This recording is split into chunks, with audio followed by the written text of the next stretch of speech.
उन्हाळा म्हटलं की घराघरामध्ये वाळवणाचे काम सुरू होतात. पापड, कुरडई अशा गोष्टी केल्या जातात. जर व्यवस्थित माप असेल आणि अचूक पद्धत असेल तर मस्त या पद्धतीने पापड जे आहे दुप्पट ते तिप्पट फुलतो. आज आपण पोह्याचे पापड अगदी अगदी बरोबर पद्धतीने अचूक प्रमाणात कसं घ्यायचं आणि या पद्धतीने जर तुम्ही पापडाचं प्रमाण घेताल तर तुमचे पापड कधीच बिघडणार नाही. अगदी मस्त असं तिप्पट चौपट फुलणारे होतील.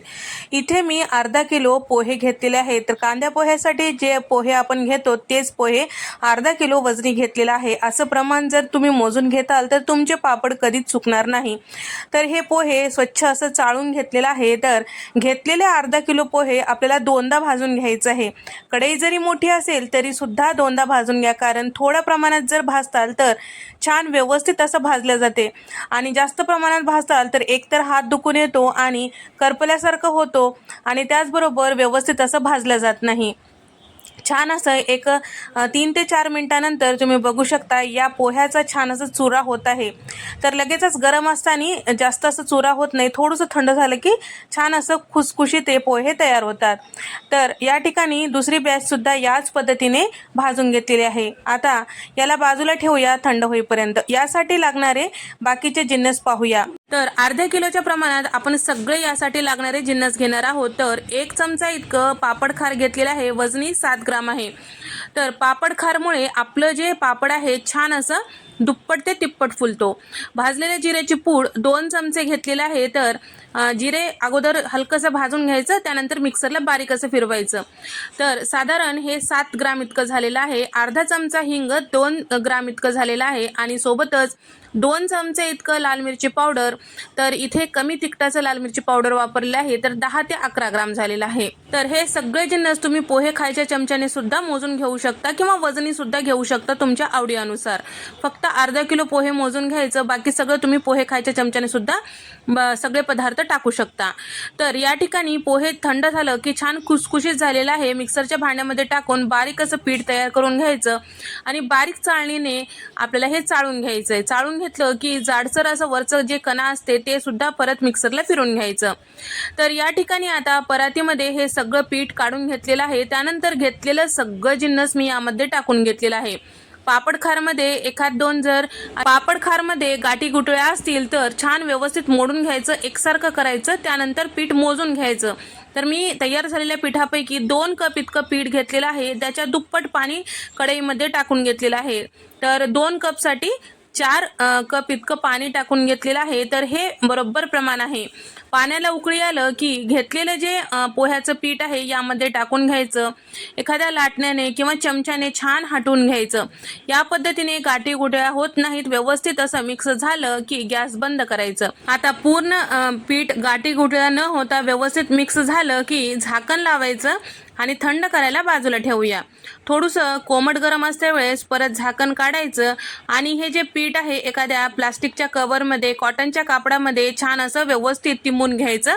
तर थोडंसं कोमट गरम असते वेळेसच कराय, म्हणजे व्यवस्थित असं तिंबलं जातं.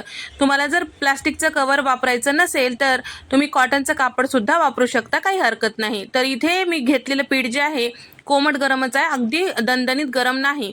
हाताला सहन होईल असंच आहे. तर या ठिकाणी आता सगळं छान व्यवस्थित मिक्स करून घेतल्यानंतर, छान तिंबून घेतल्यानंतर परत एकदा हाताने 1-2 मिनटं मळून घेतलेलं आहे, म्हणजे याला छान असं चिकटपणा येतो. या पद्धतीने पीठ तयार झालेलं की त्यानंतर छोटा पिठाचा उंडा घ्यायचा. परत या पद्धतीने लांबट गोल आकार करून घ्यायचं. त्यानंतर त्याचे उंडे तोडून घ्यायचं. तर तुम्हाला पापड किती मोठे छोटे करून घ्यायचे आहे त्या पद्धतीने तुम्ही उंडे तोडून घ्या. आणि इथे मी मध्यम आकाराचे हे पापड तयार करत आहे, त्यामुळे मध्यम उंडे तोडून घेतलेले आहे. जास्त जर मोठे करताल तर पापड डब्यामध्ये ठेवताना किंवा वाळू घालताना त्याचे कडा मोडल्या जातात. त्यासाठी शक्यतो मध्यम आकाराचे उंडे तोडून घ्यायचं, म्हणजे ताटात वाढलं तरीही छान वाटतो आणि डब्यात भरलं तरी व्यवस्थित राहतो. तर या ठिकाणी हलकंसं तेलाचा हात लावून हे उंडे छान पेड्याप्रमाणे तयार करून घेतलेले आहे. तर एवढ्या पिठासाठी मी साधारण 2 ते 3 ड्रॉप इथे मी तेलाचे घेतलेले आहे, जास्त नको. तेल जर जास्त लावताल तर पापड वर्षभर ठेवल्यास कुमट असा वास येतो. कमीत कमी तेलाचा वापर करायचा, अगदी चिकटत असेल तरच तेलाचा वापर जास्तीचा करायचा नाही. तर इथे मी प्लास्टिकचं कवर घेतलेलं आहे आणि त्यावर तयार करून घेतलेला पिठाचा उंडा ठेवून घेतलेला आहे. वरतून एक प्लास्टिकचं कवर परत ठेवलेलं आहे आणि एक प्लेटनं छान व्यवस्थित गच्च दाबून घेतलेलं आहे. कोमट गरम असते वेळेस हे पापड पटापटा या पद्धतीने तयार होतात. जास्त थंड झालं की व्यवस्थित पापड होत नाही, हे लक्षात ठेवा.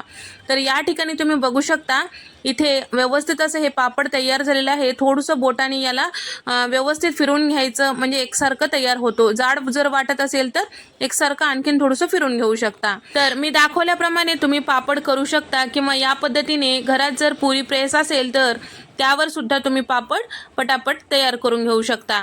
तर या पद्धतीने जर तुम्ही पापड करताल तर भराभरा तुमचे पापड होतीलच. या पद्धतीने इथे मी पापड तयार करून घेतल्यानंतर प्लास्टिकच्या कव्हरवर टाकून घेतलेला आहे.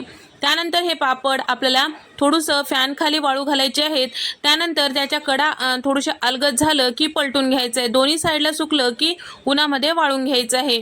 तुमच्याकडे जर उन्हाची सोय नसेल, फॅन खाली वाळून घ्या. छान असं वाळल्यानंतर एखाद्या परातीमध्ये मोठ्या ताटामध्ये ठेवून थोडंसं कुठं ऊन येत असेल तर त्या ठिकाणी एखाद दिवसासाठी वाळून घ्या. म्हणजे जास्त जागा लागत नाही, पण त्याला ऊन देणं गरजेचं आहे. वर्षभर टिकणारे पापड, कुरडई थोडं तरी ऊन देणं गरजेचं आहे. तर या ठिकाणी या पद्धतीने इथे मी अर्ध्या किलोच्या प्रमाणात जे आपण पीठ घेतलेलं होतं तर तेवढं पिठाचं इथे मी तयार करून घेतलेलं आहे. तर भरपूर प्रमाणात हे पापड तयार झालेले आहेत. तर मी 1-2 तासासाठी फॅन खाली ठेवलेलं होतं आणि 2 दिवस परत याला ऊन देऊन छान असं हे पापड वाळून घेतलेलं आहे. तुम्ही बघू शकता अतिशय मस्त असं हे पापड तयार झालेले आहेत. तर कोरड्या डब्यामध्ये आपल्याला हे भरून ठेवायचे आहे. छान असं ऊन दिलं की वर्षभर छान टिकून राहतो, पण त्याआधी संपणार ही माझी गॅरंटी, कारण एवढे चविष्ट असे पापड झालेले आहेत. हे पापड तळते वेळेस छान तेल कडकडीत गरम व्हायला पाहिजे, तरच पापड जे आहे छान दुप्पट ते तिप्पट फुलतो. तर या ठिकाणी इथे छान तेल गरम झालं की आपल्याला हे पापड छान तळून घ्यायचं आहे. तर या पद्धतीने एकदा नक्की ट्राय करून पहा, तुम्हालाही नक्की आवडेल. साधी सोपी पद्धत कशी वाटली नक्की कमेंट करून सांगा. तर हा व्हिडिओ आवडल्यास व्हिडिओला एकदा तरी लाईक करा आणि त्याचबरोबर चॅनलला सबस्क्राईब करायला विसरू नका. साध्या सोप्या रेसिपीज माझ्या चॅनलवर नेहमीच अपलोड होतात, नक्की पहा.